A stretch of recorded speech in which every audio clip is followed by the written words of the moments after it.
Meus caros alunos, estamos começando a nossa 10ª aula, 10º encontro, dando continuidade às correntes psicanalíticas pós-Freud, segunda parte. As correntes psicanalíticas pós-Freud se apresentarão em 3 partes. Já apresentei a primeira, agora na 10ª aula, a segunda, e teremos uma terceira sessão. Todas as sessões com a intenção de contextualizá-los diante desse universo amplo dos que vieram depois de Freud. O pensamento de efeito para a nossa 10ª aula, ele se volta para esta frase: nunca é tão alto o preço a pagar pelo privilégio de pertencer a si mesmo. Pense nisso. Desde o início do nosso trabalho, eu venho trazendo elementos para ressignificarmos o nosso lugar onde vivemos, nosso lugar onde existimos, principalmente resgatando o nosso protagonismo e a nossa autonomia. Não podemos ser reféns da educação da família, da educação das tradições religiosas, da tradição das culturas onde nós nos encontramos. É preciso romper essa bolha, é preciso enxergar para além daquilo que nos foi dado. Em termos de crenças, em termos de valores. Chega um momento na vida da gente que nós temos oportunidade, numa perspectiva de retrospectiva, olhar para trás e revisitar a nossa história, ressignificar a nossa história. Então, como é importante esse momento? Então, veja o sentido desse pensamento. Nunca é alto o preço a pagar pelo privilégio de justificar a si mesmo, pelo privilégio de experimentar a liberdade de ser aquilo que nós gostaríamos de ser.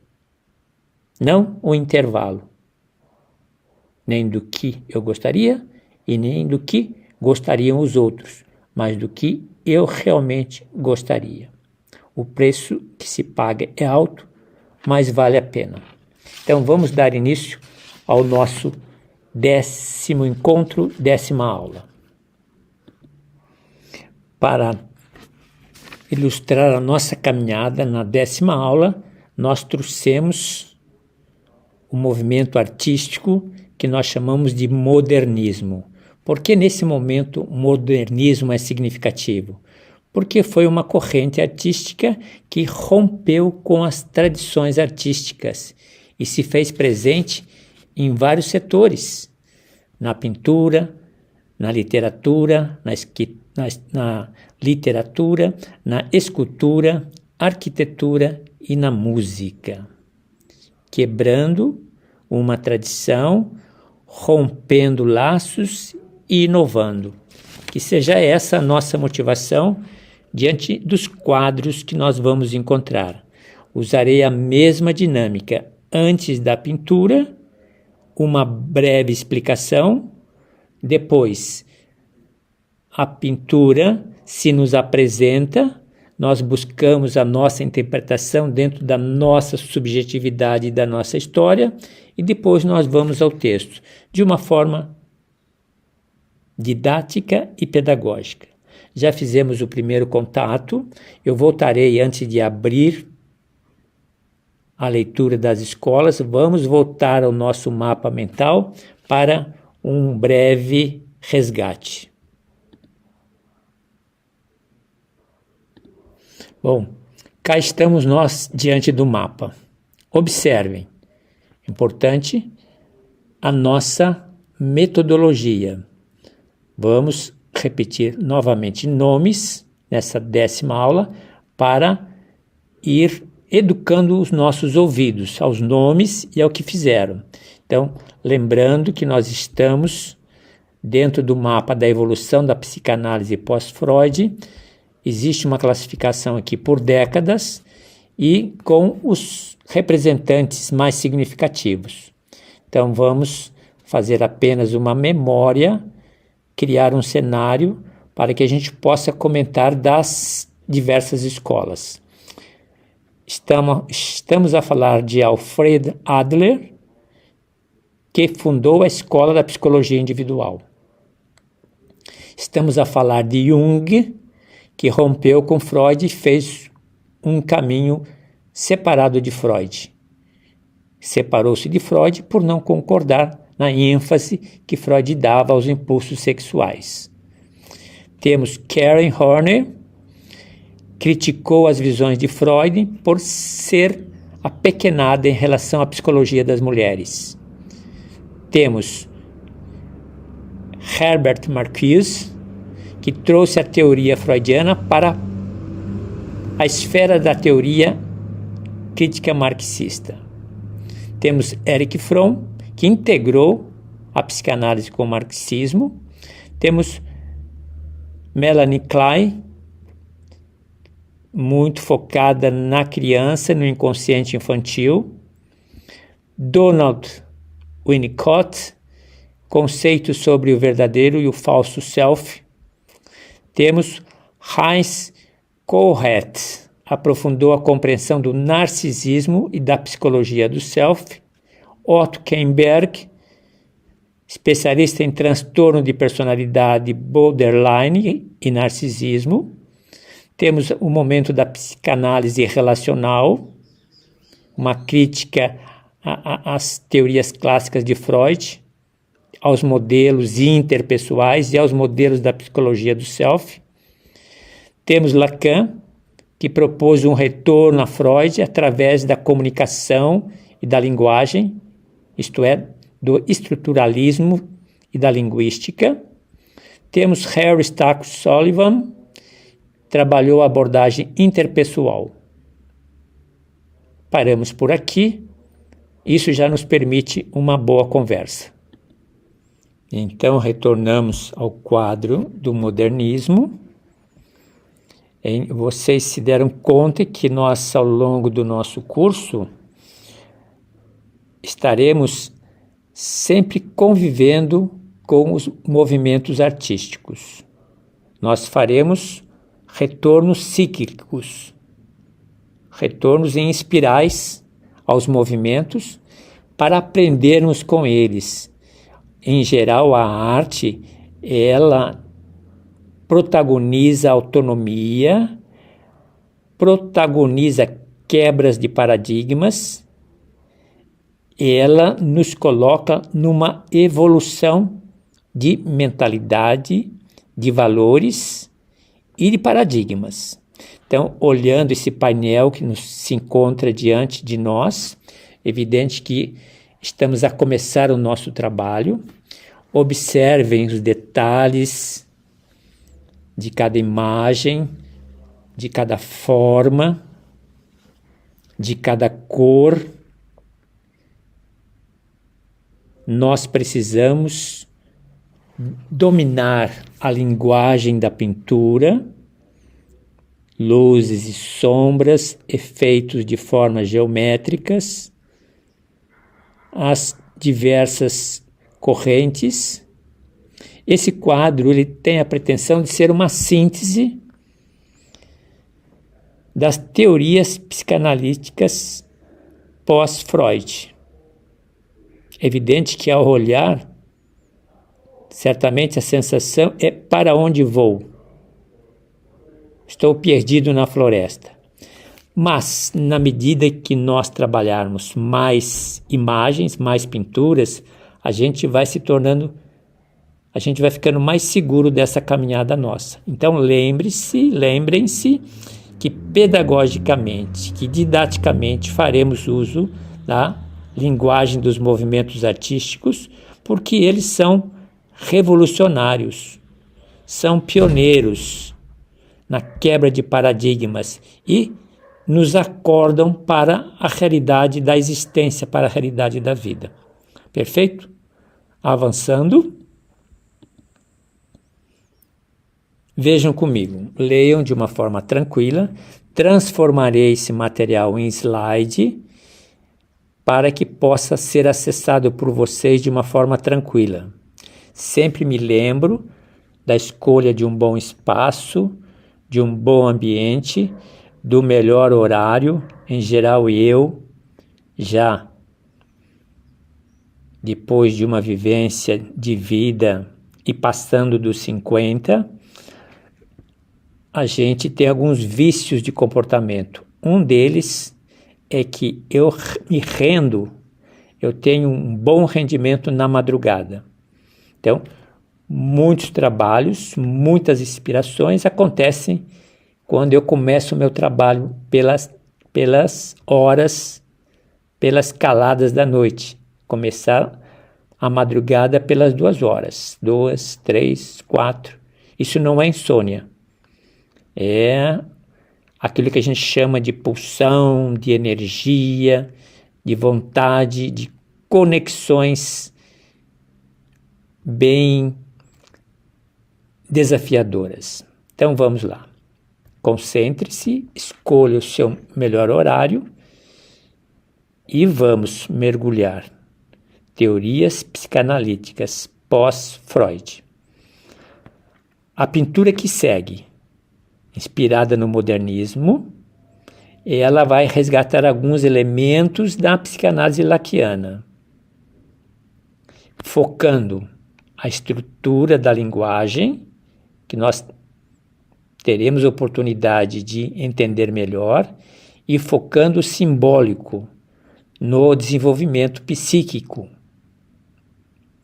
Inclui também, e vamos descobrir isso, representações abstratas do conceito de o grande outro. Quem é o grande outro para Lacan? Tudo aquilo que está fora do self, fora do ego, ou tudo aquilo que nos impressiona, tudo aquilo que pede para entrar de modo simbólico, real, imaginário. Quem é o grande outro? Na nossa caminhada, nós vamos descobrindo. Então, essa aqui é a motivação para interpretarmos o quadro que vem a seguir. Observem o quadro. Vamos nos tropicalizando, vamos nos ambientando. Identifiquem quais elementos você já tem uma certa intimidade, uma certa liberdade. Pense nas cores, nas formas geométricas, nos efeitos de retas e curvas, de luz e sombra. Observem o quadro e vejam se tem algum elemento familiar nesse quadro. Estamos a falar de Lacan, do grande outro, estamos a falar da linguagem da comunicação.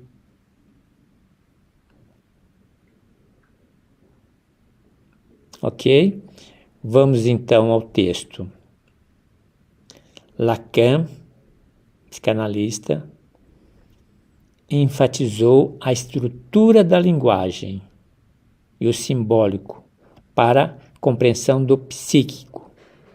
Seu conceito de o grande outro, olha o grande outro. O grande outro refere-se à ordem simbólica e às normas sociais que moldam o inconsciente. Quem é o grande outro? Uma ordem simbólica que organiza a nossa interpretação da realidade e as normas sociais, que dão uma forma ao inconsciente. Então veja, Lacan, pós-Freud, veio para uma fidelidade aos elementos básicos ao legado de Freud e agregou novas abordagens, novas visões. principalmente no campo da comunicação e da linguagem. Teremos oportunidade, à frente ou durante o curso, de mergulhar nas águas lacanianas. Avançando, aqui, motivação, explicação para o quadro que vem a seguir. Vamos falar da teoria da vinculação, de John Bowlby, ilustrando as relações entre crianças e seus cuidadores. Eu disse na aula passada como é significativo esse começo da existência, que acontece da criança com a mãe, da criança com os cuidadores dentro da casa e depois dentro da escola e no entorno. Relações das crianças e seus cuidadores geram impacto no desenvolvimento emocional e comportamental. Dei a vocês uma dica: entrevistem pai, mãe, avós em estando vivos para buscar informações muito interessantes dessa fase. Avançando, então, John Bowlby, vamos a ver que temos aqui. Olhem o quadro. Esse é um quadro de uma leitura mais rápida.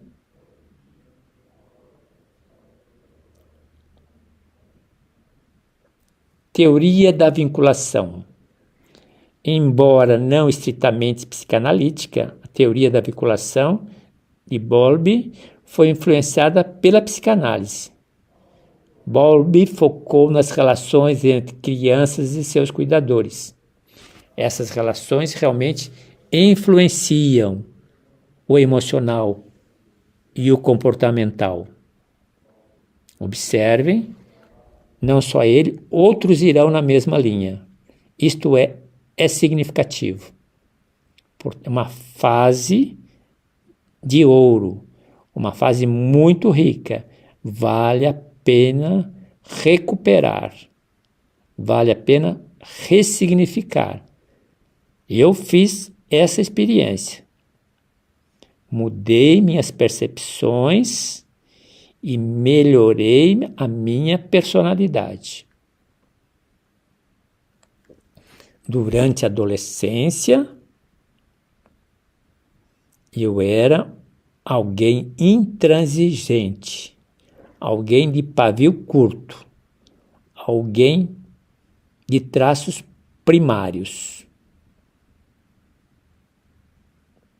Me faz lembrar aquela expressão popular: bateu, levou, quase que de modo temperamental. Trabalhei muito em busca da docilidade, da serenidade. É um trabalho árduo. Me valeu muito as informações que busquei desta fase. Vamos para frente. Uma ilustração para o que teremos à frente. Então vamos ver uma pintura modernista que traz a escola kleiniana, através ou por meio das teorias de Melanie Klein. Melanie Klein, em psicanálise, especializou-se no mundo da criança, no mundo interno da criança, no inconsciente infantil. Se podemos falar de inconsciente da infância.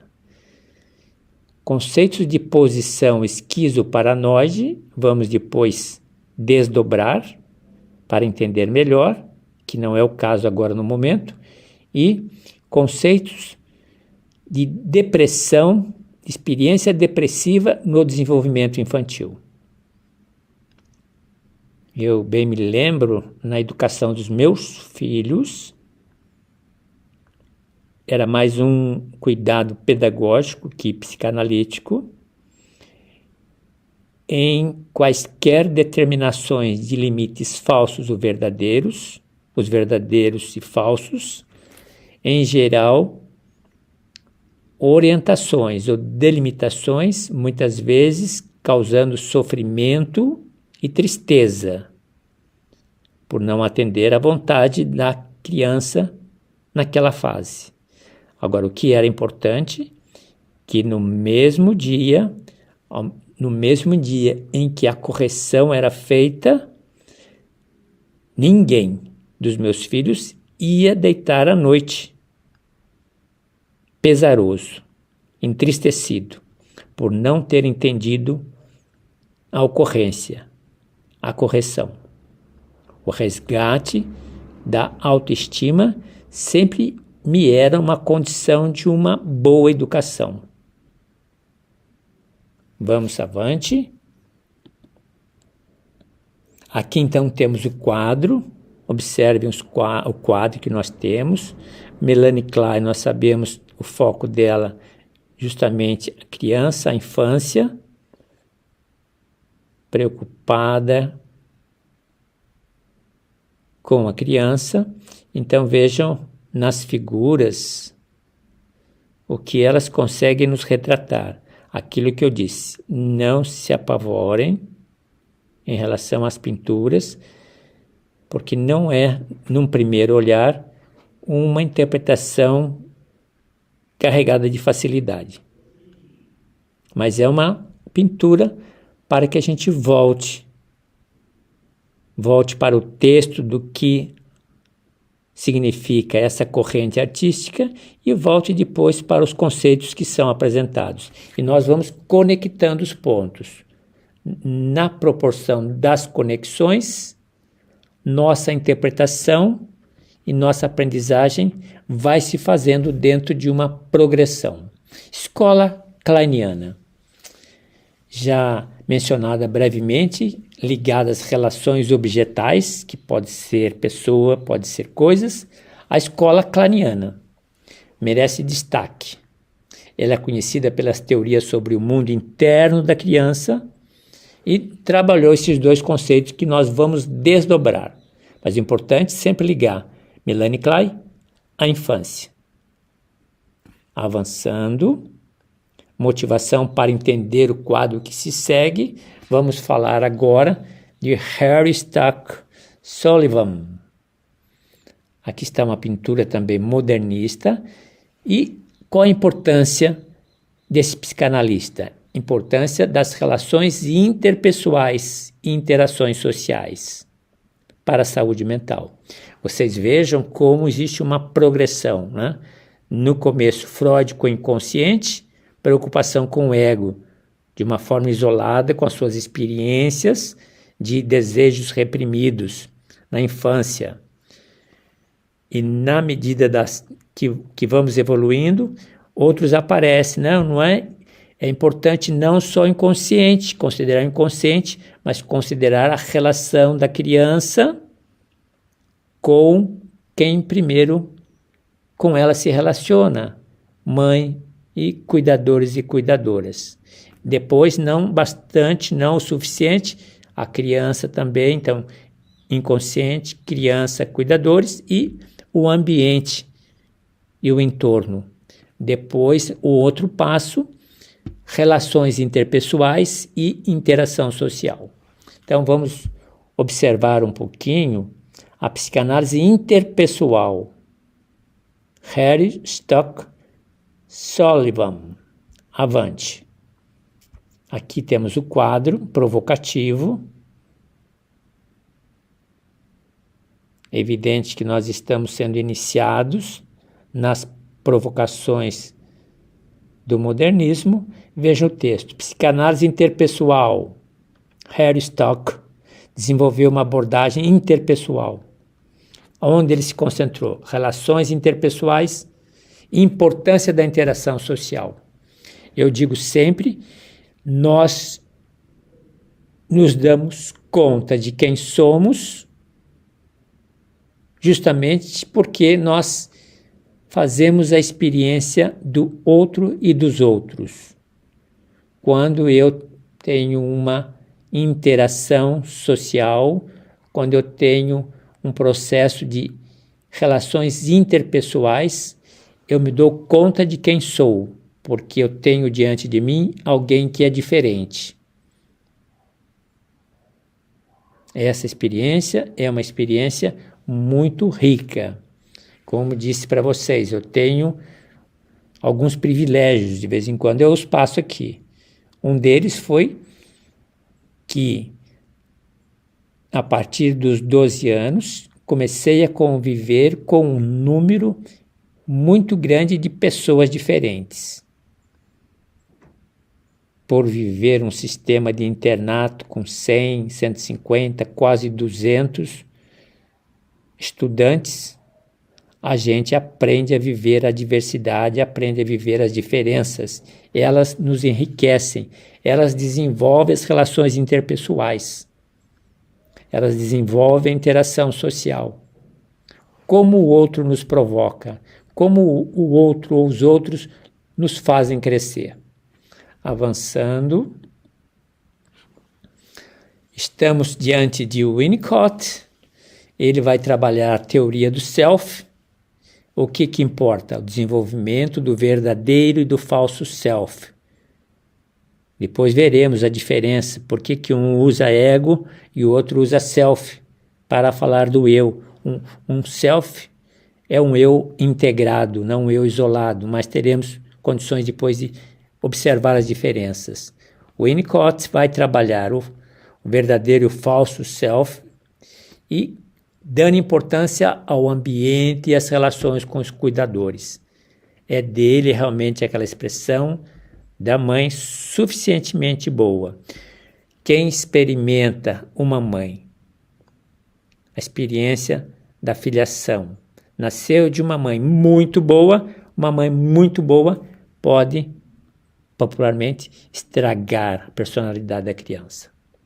Quem nasceu de uma mãe, o contrário, não muito boa, pode complicar a educação dessa criança do ponto de vista emocional, do ponto de vista educacional. Então, a mãe não pode ser nem muito boa e nem o contrário de muito boa. A mãe precisa ser suficientemente boa. A teoria é espetacular.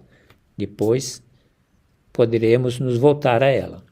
Avançando, então aqui temos um outro quadro que estávamos apresentando a motivação do quadro ao nosso grupo. Observem o quadro de pintura com a presença de Winnicott e suas convicções, seus valores, sua escola.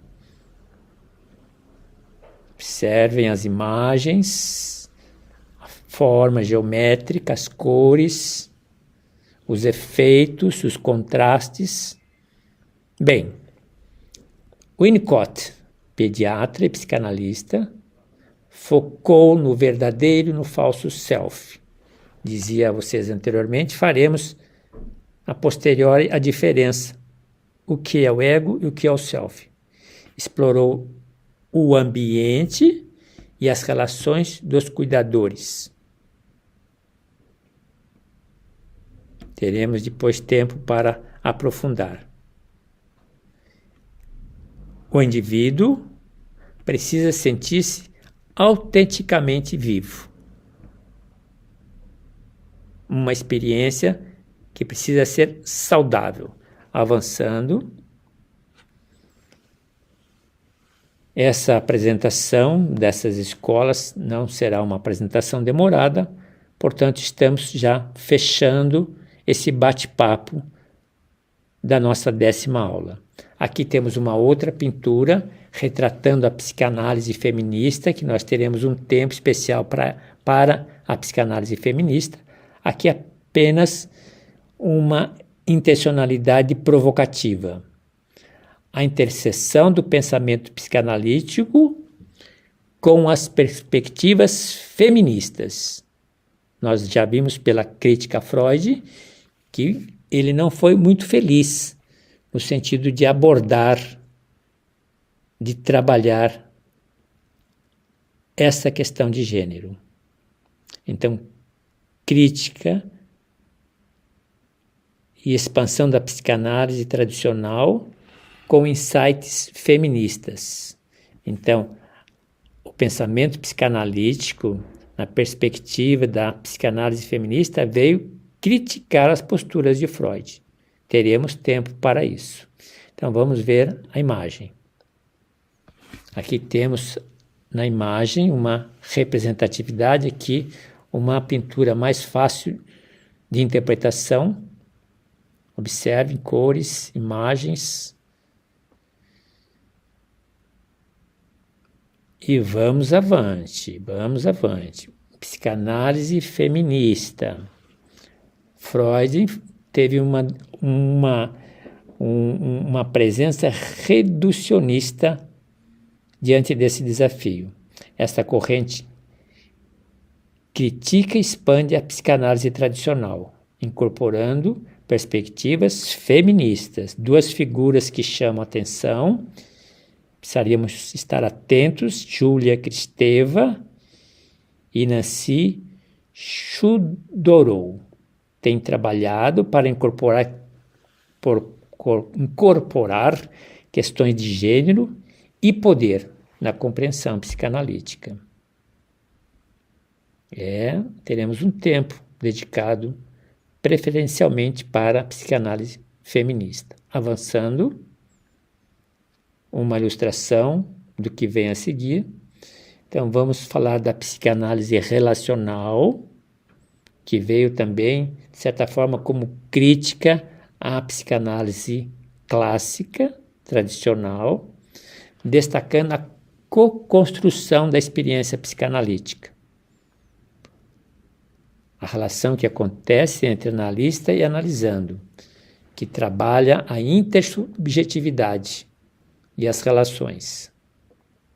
Nós vamos depois tomar posse desse conceito, quase que uma experiência de rememorar e de atualizar o desencontro do passado no presente. Vamos depois olhar de perto isso.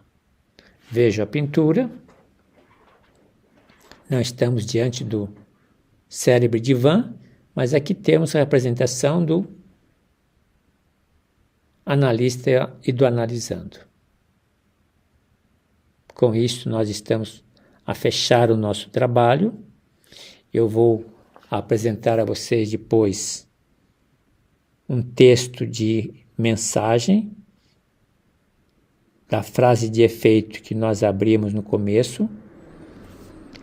Apresento, vocês já têm um mapa mental que dá um contexto, um conteúdo, um cenário para sentir melhor, sentir de perto essas escolas. Então, psicanálise relacional, uma presença forte nos Estados Unidos, enfatizando a co-construção da experiência psicanalítica entre analista e analisando. Nós vamos desdobrar para entender o processo que acontece aí da abordagem da intersubjetividade. Falamos muito da subjetividade.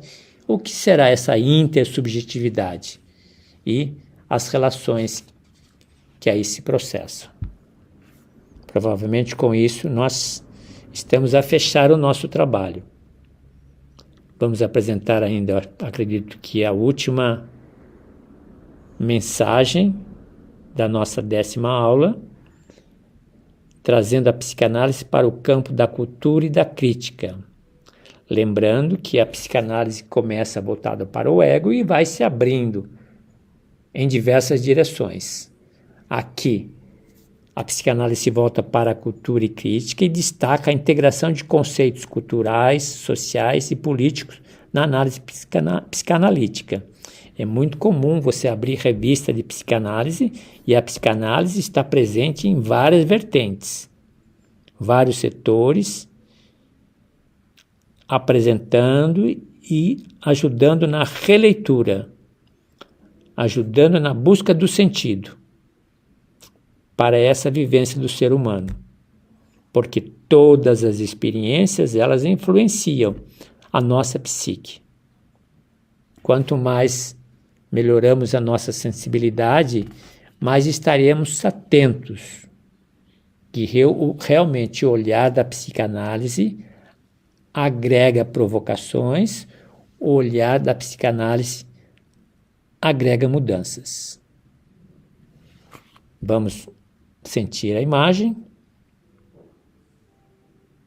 Observem as figuras, os efeitos.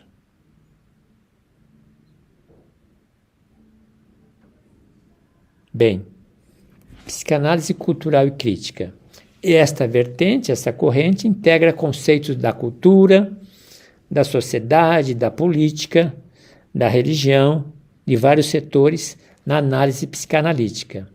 Procura explorar os fatores culturais e mostra como os fatores culturais têm impacto na nossa psique individual.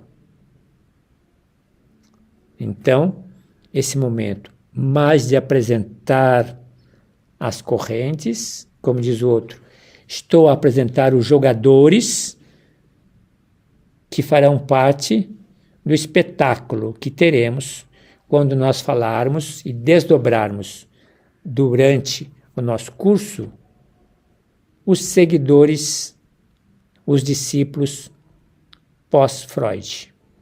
Perfeito? Paramos por aqui e vamos aguardar então a nossa 11ª aula do 2º módulo.